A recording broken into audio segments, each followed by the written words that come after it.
Assalamualaikum warahmatullahi wabarakatuh.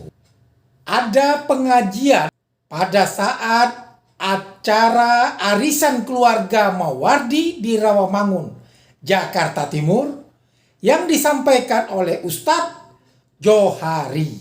Jadi kalau ibadah haji, ibadah umroh, piknik ke Tanah Abang untuk sambil mencari untung, ya itu perintah Allah. Dan hidup ini obsesi kita harus untung dunia, untung akhirat, terhindar dari api neraka. Dan memang kita hidup ini harus kita bangun di atas duit, just duit. D-nya doa, punya usaha, I-nya ilmu, T-nya teknologi. Kalau ada doa yang top itu ya, di dunia hasanah, akhirat hasanah. Wa qina adzabannar.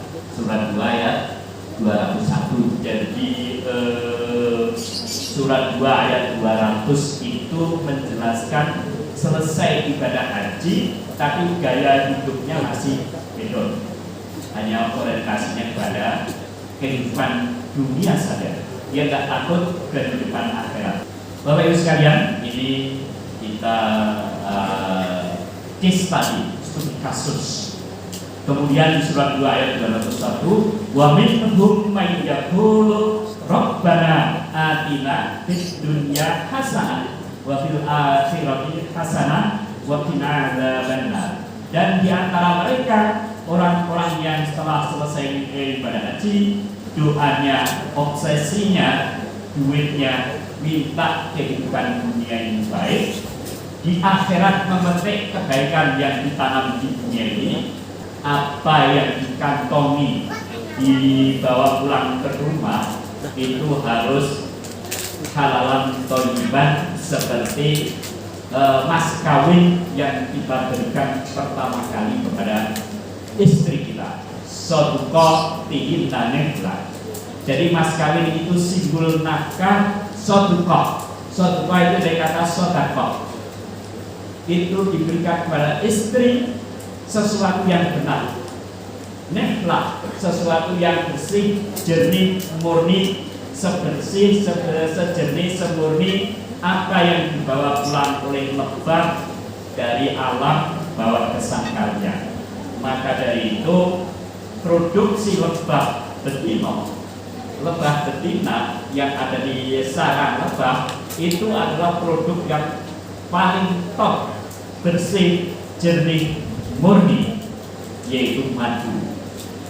Madu itu cairan yang diproduk oleh lebah yang kalau diminum menyehatkan. Bapak Ibu sekalian, nafkahi anak cucu itu halalan thayyiban, orientasinya sehat. Bapak 83 dan lagi 38, semangat 38, sehat walaupun ya ngalami kepleset. Alhamdulillah kita menyaksikan anak cucu kumpul mentahukan silaturahmi. Minumnya kalau mau sehat, satu, minum air bening. Ini air putih atau air bening? Air bening. Kita nggak salah minta air putih, ya. Air putih itu apa? Susu. Nah, itu air putih. Air bening itu menyehatkan, maka zam-zam, ya.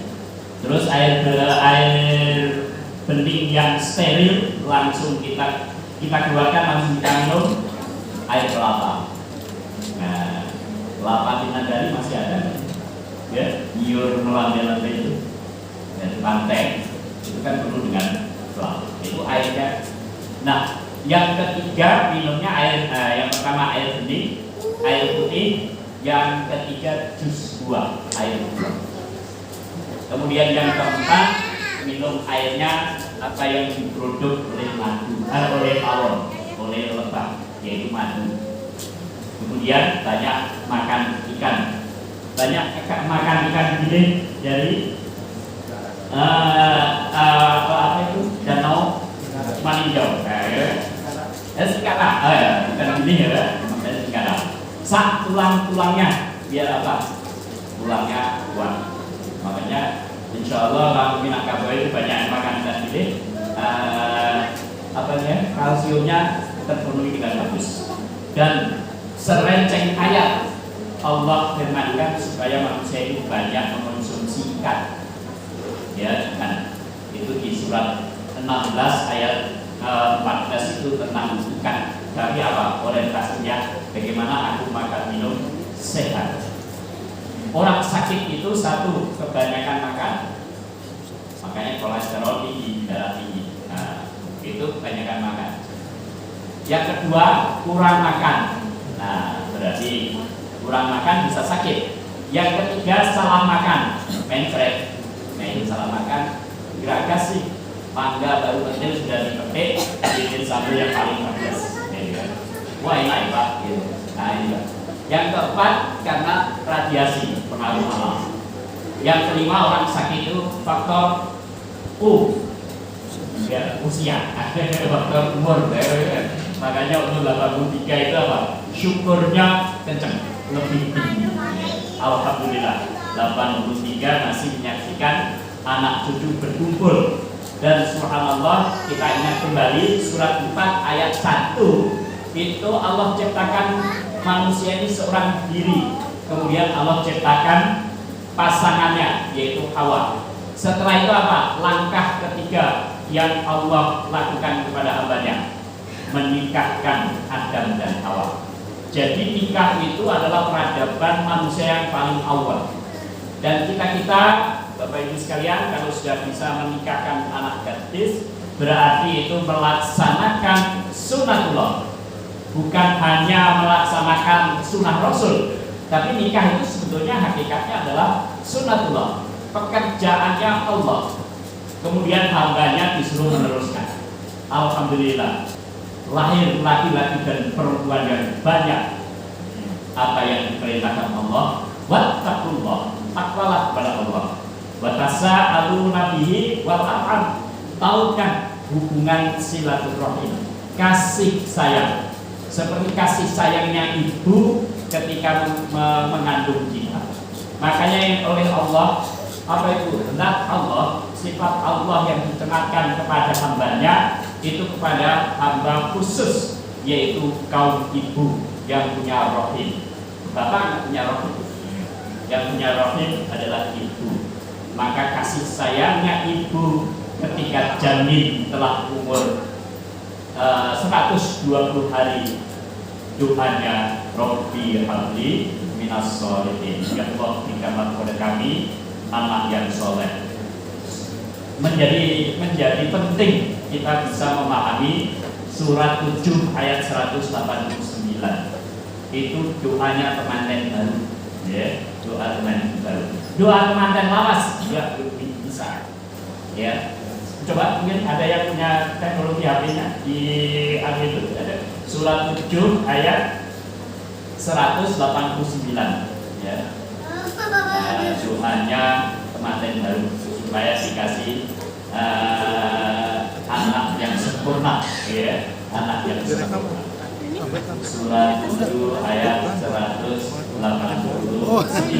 Ketika sudah positif hamil, doa ini nggak boleh absen.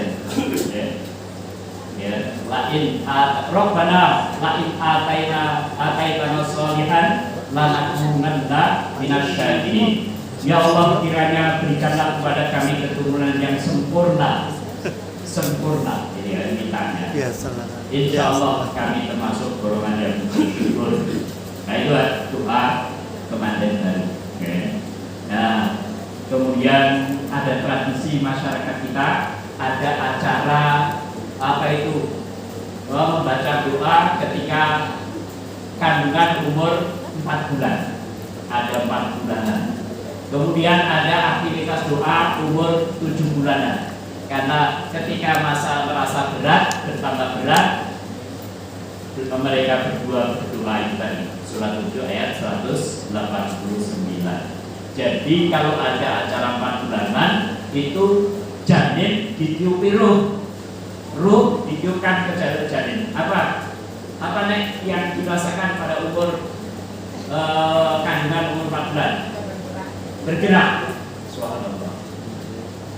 hanya Rabbi habli minas sholihin Rabbana la in ataitana sholihan lanakunanna minasyakirin. Jadi acara 4 bulanan itu syukur, sudah positif. Kemudian apa? Minta proses kejadian fisik yang sempurna. Karena pada saat itu yang ada di rahim itu tawah, gerak terus, ya. Itulah kencang harus Tuhan. Kemudian bertambah berat, umur 7 bulan, 8 bulan, 9 bulan, ditingkatkan lagi. Maka ada masyarakat tertentu yang mengadakan acara 7 bulanan. Di situ ada nasihat kepada calon bapak, calon ibu. Sebentar lagi pangkatku, titelmu bertambah, yaitu ibu, yaitu bapak. Itu diberikan materi seperti kemarin Ibu Nina, apa sahabat sebetulnya akekah itu lahir. Akekah itu secara bahasa artinya adalah memotong apa? Memotong binatang ruminansia, binatang ternak. Dalam rangka apa? Dalam rangka bersyukur dianugerahi buah hati yang sehat sempurna. Jadi akekah itu tujuannya apa? Tujuannya satu, syukur.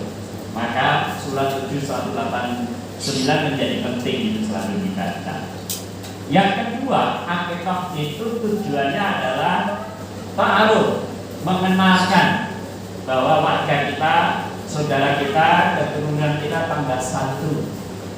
Ismail itu obsesinya ketika mau disembelih oleh bapaknya, wahai ayah, kalau itu perintah Allah melalui mimpimu, laksanakan. Insya Allah kau dapati aku termasuk orang yang sabar. Ismail bukan pada waktu itu doanya, ungkapannya bukan memegang ini. Insya Allah kau dapati aku menjadi orang anak yang pintar. Tidak juga memegang ini. Insya Allah aku dapati kau ya ayah menjadi orang yang kaya. Tidak. Tapi apa? Insya Allah kau dapati aku termasuk orang yang sabar. Sabar itu bukan ranah bukan ranah nafsu, bukan ranah kecerdasan, tapi yang ditunjuk Ismail, insya Allah mendapati aku termasuk orang yang sabar. Yaitu apa?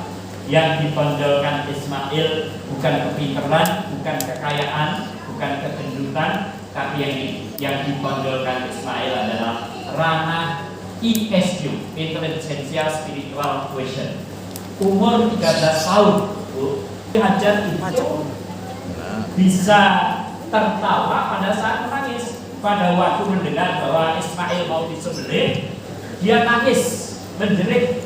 Tapi Siti Hajar menangis bukan karena takut kehilangan anak yang disembelih bapaknya, tapi apa? Kalau Ismail nanti dengar rencana bapaknya mau menyembelih, kenapa kan? apa reaksi Ismail? Kalau dia salah jawab, berarti aku gagal mendidik anak. Tetapi apa? Jawaban Ismail pada waktu itu, wahai ayah, kalau memang ini perintah Allah, laksanakan. Insya Allah mendapati aku termasuk orang yang sabar. Bapak sekalian, jadi itu tadi surat 7 ayat 189 melahirkan laki-laki dan perempuan yang banyak. Setelah itu apa? Allah perintahkan sesama anak cucu Adam itu yang harus dialurkan apa? Yang harus dibangun, yaitu silaturahim. Persis Pak Mawadi, insya Allah hari ini kita dicatat oleh Allah sudah mengamalkan surat 4 ayat 1, yaitu takwa kepada Allah, kemudian sesama anak cucu yang harus dibangun adalah silaturahim, mentauhidkan hubungan kasih sayang di antara kita. Orang yang mentauhidkan hubungan kasih sayang itu oleh Allah nanti akan disatukan di dalam surga. Surat 52 ayat 21. Orang yang beriman dan beramal soleh dan selalu menghubungkan silaturahim itu Allah akan temukan di dalam surga. Satu surga. Di surat 52 ayat 21. Coba surat 52 ayat 21 itu alhamdulillah kita mengumpul nih satu rahim ya, 3 rahim nih. Kumpul dari 3 rahim kumpul menjadi satu dalam rangka untuk mengamalkan surat 4 ayat 1 dan janji Allah itu orang yang beriman dan beramal soleh dan selalu menghubungkan silaturahim itu Allah akan satukan di dalam surga. Surat 52 ayat 21. Demikianlah saudara sekalian, mudah-mudahan pengajian tadi ada manfaat yang bisa kita petik, menambah kekuatan iman dan pengetahuan untuk kita semua. Atas perhatiannya saya ucapkan terima kasih. Lain waktu kita ketemu kembali. Wabillahi taufiq wal hidayah. Assalamualaikum warahmatullahi wabarakatuh. Mohon maaf jika ada kesalahan dan kekeliruan ya. Keren!